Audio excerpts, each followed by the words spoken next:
So how do we keep the excitement up throughout the integration process?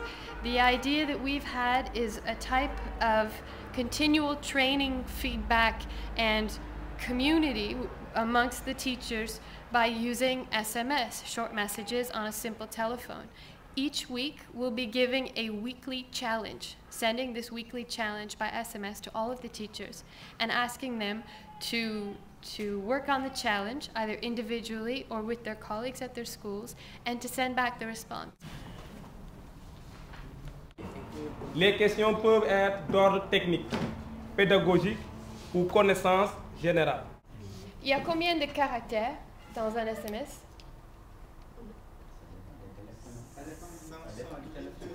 Il y a à peu près 140.